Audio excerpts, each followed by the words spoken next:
এরপর আল্লাহ গুরুতর একটি বিষয় নিয়ে কথা বলেন। এই বিষয় নিয়ে কথা বলে আমি আমার কথা শেষ করতে চাচ্ছি। যদিও আরও অনেক কিছু নিয়ে কথা বলা যেত, কিন্তু এই বিষয়টিকে আল্লাহ এত বেশি গুরুত্ব দিয়েছেন যা বলার মতো নয়। ঠিক যেভাবে 3টি আয়াত রয়েছে শেষ বিচারের দিন নিয়ে, এখানে পাচ্ছি ওয়াল্লাযীনা হুম লিফুরুজিহিম হাফিজুন ইল্লা আলা আজওয়াজিহিম আও মা মালাকাত আইমানুহুম ফাইন্নাহুম গায়রু মালুমিন ফামান ইবতাগা ওয়ারাআ যালিকা ফাউলাইকা হুমুল আদুন। 3টি আয়াত একই বিষয় নিয়ে, আবারও একমাত্র অন্য আরেকটি বিষয় যা নিয়ে 3টি আয়াত এসেছে। এই তালিকায় একমাত্র আর কোন বিষয় নিয়ে 3টা আয়াত রয়েছে? শেষ বিচারের দিন, শেষ বিচারের দিন এবং শাস্তি। আর এরপর পরবর্তী যে বিষয় নিয়ে 3টা আয়াত এসেছে জানেন কি সেটা? বেহায়াপনা। আর তাদের কথা যারা কিনা নিজেদের লজ্জাস্থানকে হেফাজত করে। আমরা বর্তমানে বাস করছি চূড়ান্ত নির্লজ্জ এক পৃথিবীতে। এমন এক পৃথিবী যেখানে আপনার হাতের মুঠোফোন দিয়েই যে কোনো ওয়েবসাইট থেকে যে কোনো ভিডিও চালাতে পারেন অনায়াসে। পর্নোগ্রাফি ইন্ডাস্ট্রি বর্তমানে একটি $multi-trillion ইন্ডাস্ট্রি, যার উদ্দেশ্য এবং কাজই হলো আপনাদের প্রত্যেকেই যেন কোনো না কোনোভাবে এসব নোংরামির ভোক্তা হন, এবং প্রতিটি নারী পুরুষ ও শিশুর সামনে এগুলো যেন উন্মোচিত হয় তা তারা আশা করে। আপনিও দেখবেন, আসক্ত হবেন এবং পরিণত হবেন আরও একজন ভোক্তায়। এটাই হলো আমাদের সমাজকে দেওয়া পর্নোগ্রাফির উপহার। এটা তৈরি করছে অমানুষ, মানুষকে পরিণত করছে পশুতে, যৌন বিকারগ্রস্ত মানুষে। এবং আপনাদের মধ্যেই দুর্ভাগ্যক্রমে কারো কারো এই আসক্তি রয়েছে। এবং আপনারা এসব জঞ্জান অনলাইনে দেখছেন, আপনারা দেখেন এবং নিজেদের বিভিন্ন মোবাইল ডিভাইসে এবং অ্যাপে সেভ করে রাখেন। এবং এই নিয়ে আপনাদের ভিতরে আর কোনো খারাপও লাগে না, কেননা আপনারা নিজেরাই মনে মনে নিজেদের জন্য এগুলোকে গ্রহণযোগ্য ধরে নিয়েছেন। হয়তো মাঝে মাঝে এ নিয়ে একটু অনুশোচনা হয়, কিন্তু আবারও আপনি ফিরে যান সেদিকে। আপনি ভাবছেন অন্তত আমি তো কারো ক্ষতি করছি না, অন্য কাউকে তো দেখাচ্ছি না, নিজেই দেখছি, এইটুকুই ঠিক আছে। কিন্তু জানেন আসলে কি হচ্ছে? ভেতরে ভেতরে আপনার আত্মা নিঃশেষ হয়ে যাচ্ছে, আপনার সালাত হয়ে গেছে অন্তঃসার শূন্য। সে সময় আপনি একটু চোখের পানি ফেলতে পারেন না, কেননা আপনার হৃদয়ে আল্লাহর ভয় এতটাই কমে গেছে। কারণ হলো ওই সমস্ত নোংরামি যা আপনি দেখে আসছেন তারই ফলাফল। এগুলো আপনাকে পরিণত করেছে একটা মানুষরূপী পশুতে, যার ফলে আপনি এখন আর স্বাভাবিকভাবে তাকাতেও পারেন না। যখন একজন নারী আপনার পাশ দিয়ে যায়, আপনি যেন দেখেন একটা মাংসপিণ্ড হেঁটে যাচ্ছে। আপনার দু চোখ সর্বদাই নিরীক্ষণ করে বেড়াচ্ছে প্রত্যেককে। সারাটাক্ষণ আপনি হাঁ করে তাকিয়ে থাকেন, চেয়ে থাকেন, চোখ নামিয়ে নিতে আপনার রীতিমতো কষ্ট হয়। যখন আপনি সাবওয়েতে কিংবা ক্যাম্পাসে অথবা যখন কর্মক্ষেত্রে নয়তো রাস্তা দিয়ে হেঁটে যাচ্ছেন, আপনি পারছেন না নিজেকে সংযত রাখতে। হয়তো একটা বিলবোর্ডের দিকে তাকালেন, আপনি দ্বিতীয়বার তাকান, তৃতীয়বার তাকান। এমন একটা সুযোগ আপনি হাতছাড়া করেন না যা দিয়ে আপনার অন্তরটা কলুষিত হয়। আপনি পরিপূর্ণভাবে একজন আসক্ত ব্যক্তি। তারপর কিনা আপনি আমাকে বলেন, ভাই নামাজে মনোযোগ আনবো কীভাবে? আপনি কোন দুনিয়া বাস করছেন? কোন জগতে আছেন আপনি? ভাইয়েরা আমার, বিশেষ করে ভাইদেরকেই বলছি, জানি কিছু বোনেরও এই সমস্যা রয়েছে। এটা অত্যন্ত দুঃখজনক বাস্তবতা। এটা একটা যুদ্ধ, এবং এই যুদ্ধ যে কোনো সামরিক যুদ্ধের চেয়েও ভয়ঙ্কর। এটি সেই যুদ্ধ যা কিনা ধ্বংস করে দিচ্ছে আমাদের অন্তরকে। এই জিনিস আমাদের ঘর পর্যন্ত প্রবেশের পথ করে নিচ্ছে, রাস্তা বানিয়ে নিচ্ছে। আচ্ছা, আমিও চাই আমাদের সন্তানদেরকে এসবের হাত থেকে যত দূর সম্ভব বাঁচাতে, কিন্তু যখন আমার সন্তান স্কুলে যায়, সেটা ইসলামিক স্কুলই হোক না কেন, খুবই উজ্জ্বল সম্ভাবনা রয়েছে যে কেউ একজন হতে পারে তারই এক বন্ধু তার আইপ্যাড বা অনুরূপ কোনো মোবাইল ডিভাইস নিয়ে এসে বলবে, দেখো দেখো সবাই। এটা খুবই বাস্তব একটা চিত্র, মোটেই কাল্পনিক কিছু নয়। এজন্যই আমাকে আমার সন্তানদেরকে প্রস্তুত করতে হবে এই কুৎসিত কদাকার জগৎ সম্পর্কে, যার মুখোমুখি তারা হবেই এক সময়। এর থেকে পালানোর আর কোনো পথ নেই, আসলে কোনো মুক্তি নেই। আপনারা ইসলামিক লেকচার দেখছেন ইউটিউবে, নিশ্চয়ই দেখে থাকবেন যে সেখানে যে কোনো ভিডিওর পাশ দিয়ে ফলো আপ ক্লিপগুলো দেওয়া থাকে, তার মধ্যে একটা না একটা বাজে জিনিস থাকবেই। আর আমার মনে হয় না এটা নিছক দুর্ঘটনা। এমন না যে সব কিছুতে আমি ষড়যন্ত্রের গন্ধ পাই, তবুও আমি মনে করি না এগুলো এমনি এমনি হচ্ছে। আর আপনাদের বেলায় আসলে কি হয়? আপনি একটা ভিডিও দেখছেন, পাশে একটা বাজে জিনিস দেখে ক্লিক করলেন, আবার আরেকটাই ক্লিক করলেন, আবার আরেকটাই ক্লিক করলেন, শেষ পর্যন্ত গিয়ে ওইসব জঘন্য কিছু একটা আপনি দেখে ফেললেন। ওয়াল্লাযীনা হুম লিফুরুজিহিম হাফিজুন। বিশেষত যখনই লজ্জাস্থানের ব্যাপার আসে, তারা তা হেফাজত করে। ভাই, আমার জন্য কি সমাধান? আমার কি বিয়ে করে ফেলা উচিত? দেখলেন না ওই দিন যেমন একজন জিজ্ঞেস করলো, আমি কিভাবে এখনই বিয়ে করতে পারি? না রে ভাই, এই জিনিসের সমাধান বিয়ে নয়। আপনি যদি একজন যৌন বিকারগ্রস্ত হয়ে থাকেন, তবে বিয়ের পরেও আপনি তাই থাকবেন। আপনার এখনই লজ্জা না থাকে তো বিয়ের পরেও আপনার লজ্জা থাকবে না। সত্যি। আপনি ভাবছেন বিয়ের মাধ্যমে আপনার সমস্যা শেষ হবে? না, আপনার সমস্যা বিয়ে নয়, আপনার সাহায্য দরকার। আপনাকে এসব বন্ধ করতে হবে। আপনার নিজেকে এভাবে কষ্ট দেওয়া থামাতে হবে, নয়তো আপনার ভেতরে আর কিছুই অবশিষ্ট থাকবে না। কদিন আগে একটা ইমেল পেলাম একজন টিনেজ বালকের থেকে, যে কিনা পর্নোগ্রাফিতে আসক্ত। নামবিহীন ইমেল। সে লিখেছে, আমি নিজেকে মেরে ফেলতে চাই, আমি পারছি না বন্ধ করতে। আমি 11 বছর বয়স থেকে এগুলো দেখছি, আমার বাবা মা কিছু জানেন না। আমি এগুলো পড়ি আর কাঁদি। কারণ এই ছেলে তো একা নয়, এরকম লক্ষ লক্ষ মুসলিম ছেলে মেয়ের আজ এই অবস্থা। লক্ষ লক্ষ। আমাদের ওদেরকে সাহায্য করতে হবে, যা কিছু পারি তাই করতে হবে। এগুলো প্রতিরোধ করার জন্য আমাদের $1 ট্রিলিয়ন বিজ্ঞাপন ব্যবস্থা নেই। আর এটাও আমার জন্য বলাটাও বাস্তবসম্মত হবে না যে এইসব ফেসবুক, ইউটিউব, টুইটার, ইন্টারনেট এসব হারাম। এটাই বাস্তবতা। এগুলো এখন অক্সিজেনের মতো একটা স্বাভাবিক ব্যাপার।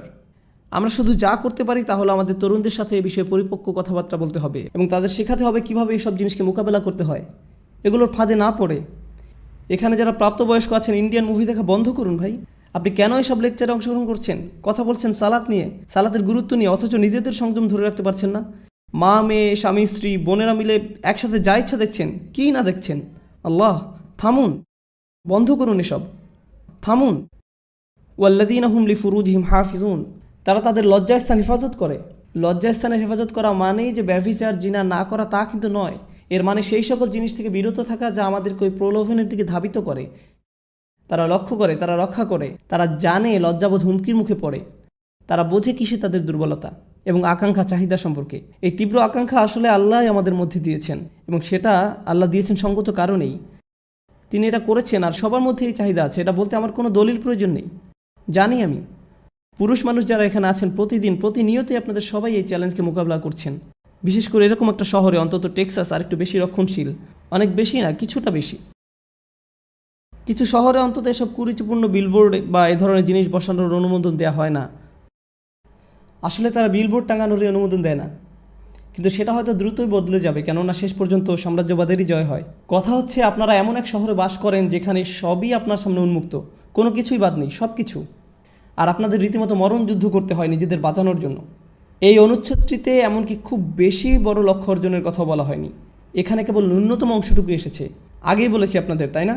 এগুলো হলো ন্যূনতম, যা না হলেই নয়। আমাদের ন্যূনতম কর্তব্য হলো যে আমাদের যাবতীয় নির্লজ্জতা, ব্যয়াপনা থেকে নিজেদের বাঁচিয়ে চলতে হবে, নিজেদের ভেতরে এই প্ররোচনার বিরুদ্ধে যুদ্ধ ঘোষণা করতে হবে। আর আমি জানি আপনাদের কেউ না কেউ আছেন যারা এসব বন্ধ করার চেষ্টা করছেন, তারপর আবার ফিরে গেছেন, আবারও চেষ্টা করছেন, আবার ফিরে গেছেন, বারবার ফেসে যাচ্ছেন এই চক্রান্তে।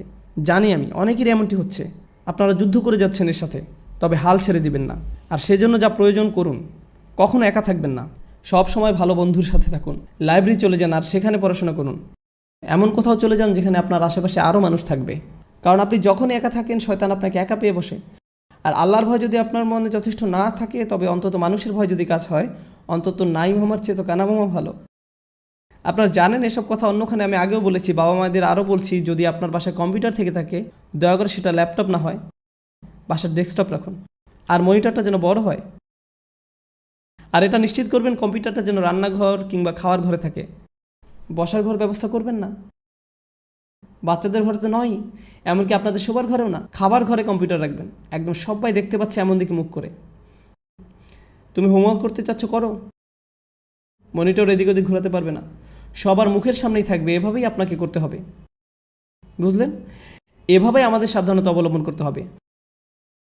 আপনার 11 বছর বাচ্চাকে স্মার্টফোন দিবেন না, কি ভাবছেন আপনি? ব্যাপারটা মোটেও স্মার্ট নয়। বাচ্চাদের আপনারা স্মার্টফোন দিবেন না। আমি কেন এমন দেখি যে ইসলামিক স্কুলে ক্লাস 2 বা 5-এর বাচ্চার হাতে আইফোন 5। আমার নিজেরও আইফোন 5 নেই, আর তাদের কিনা আছে, কিসের জন্য? আপনারা জানেন এগুলো কত ভয়ঙ্কর হতে পারে? ইল্লা আলা আজওয়াজিহিম আও মা মালাকাত আইমানিহুম ফাইন্নাহুম গায়রা মালুমিন। আর তাদের স্বামী স্ত্রী ব্যতীত, তাদের অধিকারভুক্ত দাসী ব্যতীত, সেক্ষেত্রে সংযত না হলে দোষের কিছু নেই। আল্লাহ বলছেন আমাদের এসব আকাঙ্ক্ষা রয়েছে এবং আমরা সেগুলো সম্পাদন করতে পারবো, পূরণ করতে পারবো, কিন্তু শুধুমাত্র আমাদের বৈধ স্বামী স্ত্রীর মাধ্যমে। কিন্তু এর বাইরে আমরা কোনো কিছুই করতে পারবো না। আরেকটা ব্যাপার, যখন মানুষ ওই সমস্ত জঘন্য জিনিসে আসক্ত হয়, অবিরতভাবে ওইসব নিয়েই পড়ে থাকে এবং অতিরিক্ত বেশি পরিমাণে সেসবের সংস্পর্শে থাকে, তাদের দাম্পত্য জীবন হয় দুর্বিষহ।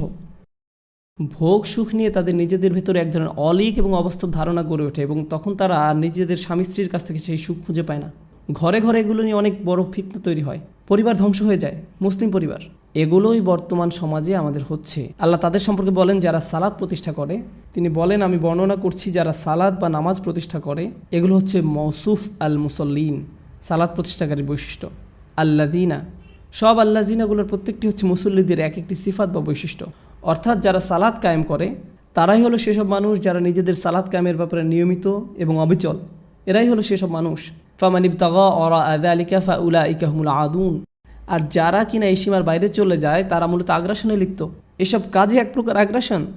দেখুন, যখন কিনা আদু উল্লেখ করা হচ্ছে অথবা আদিন আসছে আদুন থেকে, আদা থেকে, ঠিক আছে, আল আদুন, আল আদাওয়া আরবিতে এর মানে হলো শত্রুতা।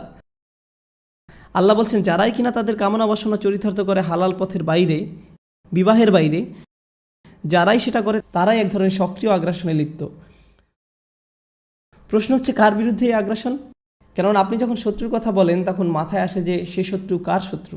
যদি তারা শত্রুতে পরিণত হয় তাহলে কাদের জন্য শত্রু? আল্লাহ সেটা বলেননি, উল্লেখ করেনি কোন মাফউল বিহি কিংবা কোনো জার মাজরুর। এর মানে কি হতে পারে জানেন? তারা তাদের নিজেদের শত্রু, তাদের পরিবারের শত্রু, তারা এমনকি আল্লাহর দেয়া শিক্ষার বিরুদ্ধেও শত্রুতায় লিপ্ত। বুঝতে পেরেছেন? এরাই হলো এই ধরনের মানুষ।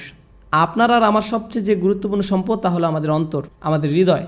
আর এই নির্লজ্জতা আমাদের অন্তরটাকে ধ্বংস করে দেয়, নিশ্চিহ্ন করে দেয়। সবচেয়ে মূল্যবান যে জিনিসটিকে আমাদের সুরক্ষিত রাখতে হবে তা হলো আমাদের ঈমান। আর এই সব নোংরা জিনিসগুলো আমাদের ঈমানকে নষ্ট করে দিচ্ছে, আপনাদের ঈমানকে দুমড়ে মুচড়ে ছিঁড়ে ফেলছে। এরকম হতে দিয়েন না আপনারা আপনাদের সাথে, ঘটতে দিয়েন না এমনটা নিজের সাথে। আর আমি খালি আপনার মুখের কথা শোনাতেই পারবো, আপনাকে দিয়ে কোনো কিছু বন্ধ করতে আমি পারবো না। সেটা আপনার নিজেরই নিজেকে করতে হবে। আপনার নিজেকেই সিদ্ধান্ত নিতে হবে যে আমার ঈমান কি আসলেই যথেষ্ট মূল্যবান আমার কাছে, আমার সালাত কি যথেষ্ট গুরুত্বপূর্ণ আমার কাছে, নাকি আমি এভাবেই চলতে থাকবো আর ভান করব। আচ্ছা, আমি আপনাদেরকে জাজুয়ার কথা বলেছিলাম। যখন কিনা আপনি পাপের সংস্পর্শে আসেন তখন পুরো ব্যাপারটিকে মোকাবেলা করতে চান না, কোনো রকম এড়িয়ে যান।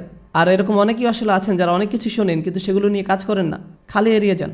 সেক্ষেত্রে আপনিও আসলে জাজুয়া, আপনি মুসল্লিদের অন্তর্ভুক্ত নন, জাজুয়া সম্প্রদায়ের অন্তর্ভুক্ত হবেন না, জাজুইনদের দলভুক্ত হবেন না, যারা কিনা সব কিছু বাদ দিয়ে চলে, যারা কিনা তাদের সমস্যাকে মোকাবেলাও করতে চায় না, এর থেকে পালিয়ে থাকতে চায়, সব সময় প্রলোভনের কাছে হার মেনে নেয়। তারা খুবই দ্রুত সংবেদনশীল হয়। আর এটাই এই অনুচ্ছেদের শুরুর দিকে সুন্দর একটি ব্যাপার, হালুয়া অর্থাৎ সংবেদনশীলতা। সাধারণত আমরা প্রলোভনে সাড়া দিই। একটা ছবি দেখে আপনার একটা প্রতিক্রিয়া হয় যা আপনার আরেকটা ওয়েবসাইটে ঢুকতে উদ্বুদ্ধ করে এবং সেখান থেকে অন্যত্র প্রতিনিয়তই আপনি বিভিন্ন জিনিসের ডাকে সাড়া দিচ্ছেন। আপনাদেরকে শিখতে হবে কি করে আপনাদের প্রতিক্রিয়া সঠিক হবে। আর সঠিক প্রতিক্রিয়া তখনই আসবে যখন আমরা সালাত কায়েমকারীদের অন্তর্ভুক্ত হব।